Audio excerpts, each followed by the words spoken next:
tongue twister. I'd have made a complete fool of myself if I tried to say it on stage without practicing it first.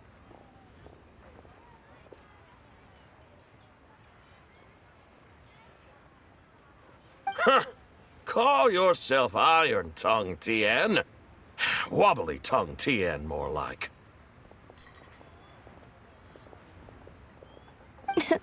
I used to have that problem a lot. But if you just take your time to grasp the meaning and commit it to memory, you'll be able to say it smoothly in no time. You're right, Miss Yoon. I'll give it another try. Hey, Yunchin! Fancy seeing you here!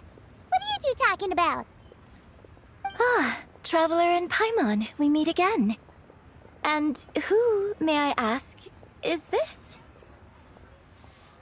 You may call me the White Horse Adeptus. The White Horse Adeptus? She's not really an Adeptus. I see. Well, it certainly looks like a lot of fun. Oh, funny you mention it. This type of thing is actually something I'm quite familiar with.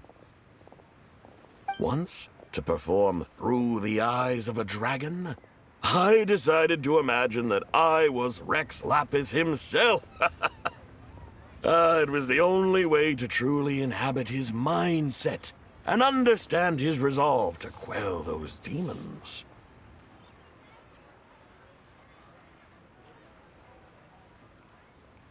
Sounds like you just wanted an excuse to feel all big and powerful.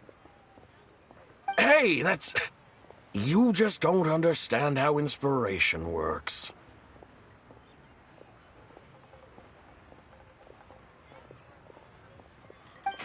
You're one to talk. Paimon's traveled all over with the Traveler, and she's seen things that would make your jaw drop.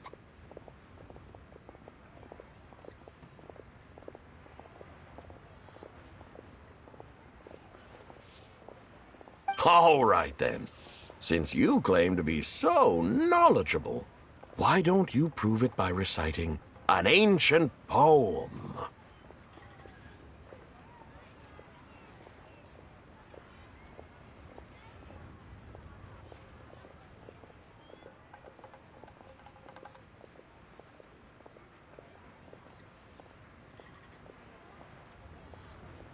An ancient poem? Which one?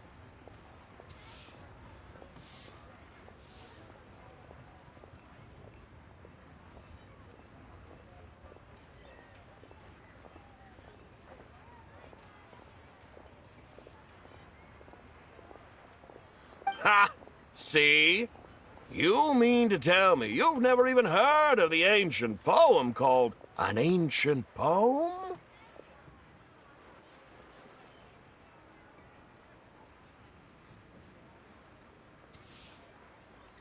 What kind of a title is that? Quit teasing, Paimon. We only just found out about that ourselves. He's talking about the writing on those ancient relics.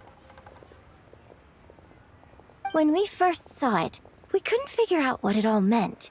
So in the meantime, we decided to just refer to it as an ancient poem. However, thanks to the painstaking work of the scholars who were tasked with decoding it, it seems like that's exactly what it was. Or rather, an ode offered in veneration of the moon and the White Horse Adeptus.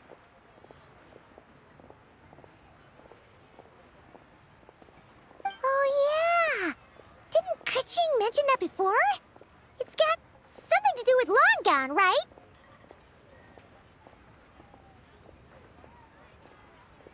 That is correct. The Ministry of But if you're worried, we can always take a leaf from the Book of the Ancients.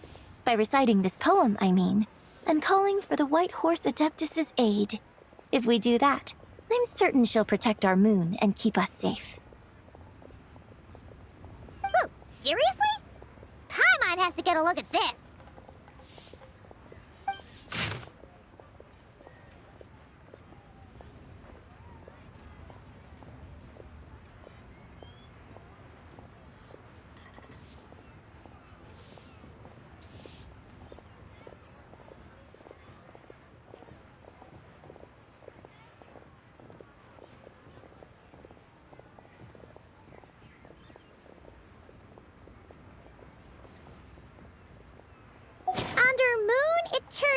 in radiant night, a maiden grants silk, soft and light?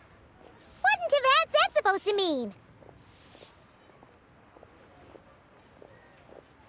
Under moon iridescent, in night divine, blah blah blah, something cloth so fine.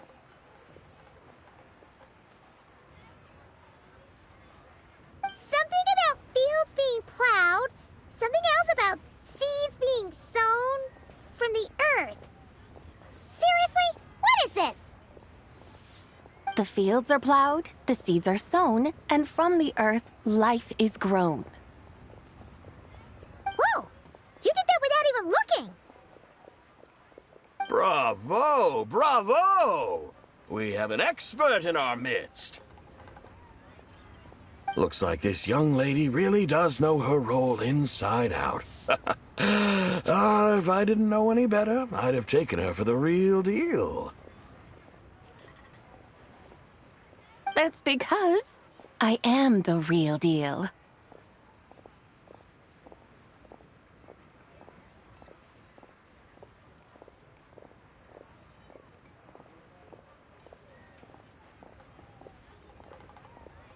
That's the spirit.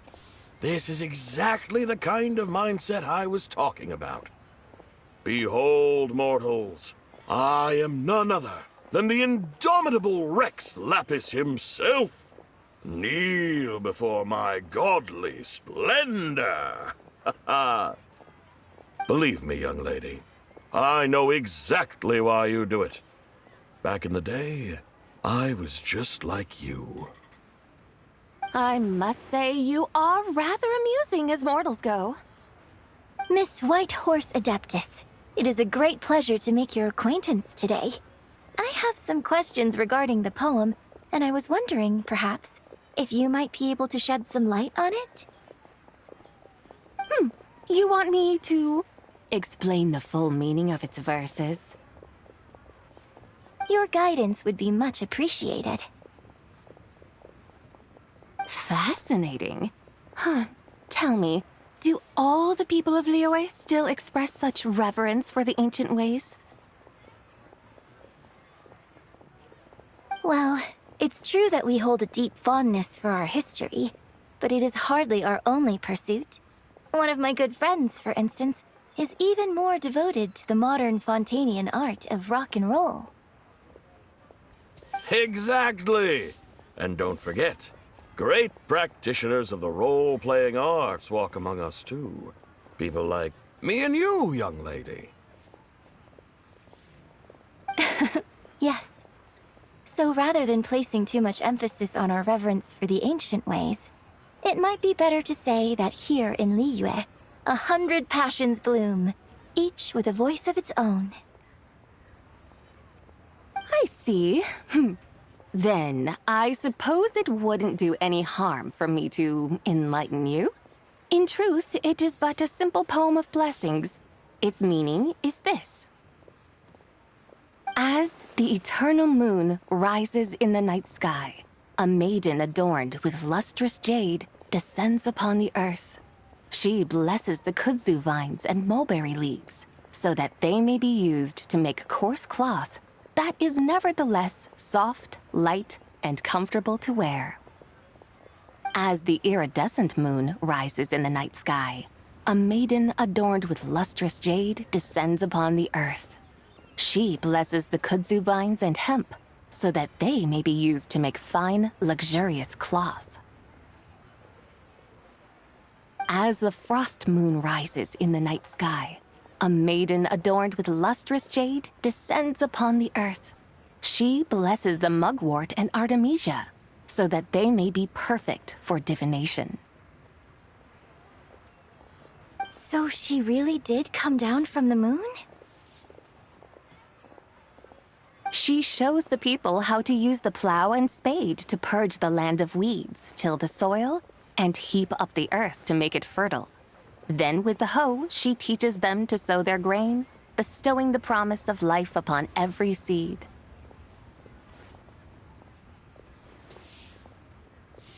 She blesses the millet and the beans, ensuring that their stalks and vines stretch forth without end. She graces the wheat and the rice, so that their heavy heads are filled with plump, glistening grain.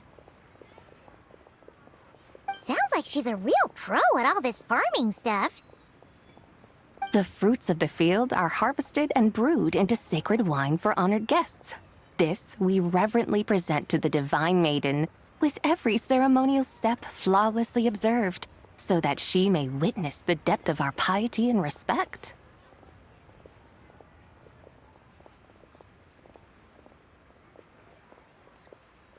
Oh, divine maiden, how can your graceful presence in the sky not seem like that of a fairy descending from the heavens? Oh, divine maiden, how does your pure and radiant form not resemble the guardian spirit of our land?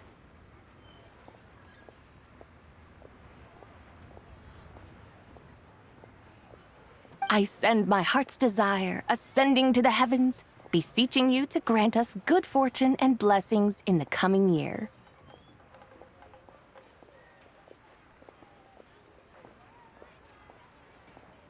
Huh? So, that's what it's supposed to mean?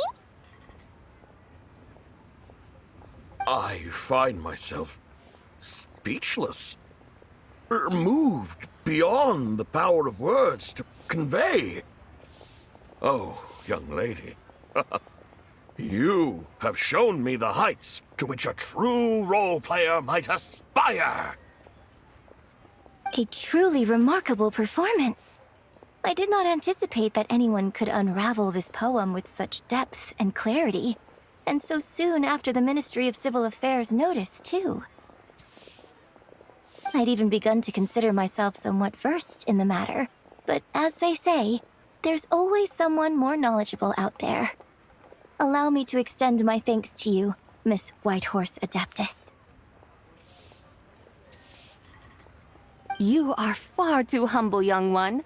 I must confess, it is I who have been surprised, not only by you, but also by this Liyue harbor of the present day. Ah, so you're not from Liyue. And what, may I ask, has surprised you about it? Oh, it's nothing really. Just some old memories scattered here and there.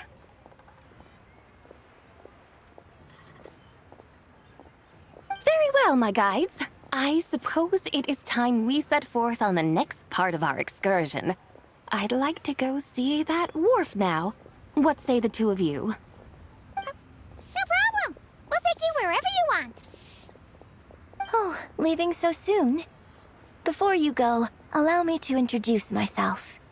I am Yunjin, director of the Yunhan Opera Troupe.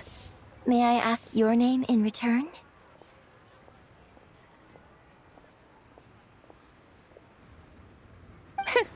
My own name is scarcely worth mentioning, but since you asked, perhaps I'll tell you the title of that poem instead. Huh? So, it isn't actually called an ancient poem? Of course not. Its real title is Odes of Long Zabai. Odes of Long, Zabai. All right then, until we meet again.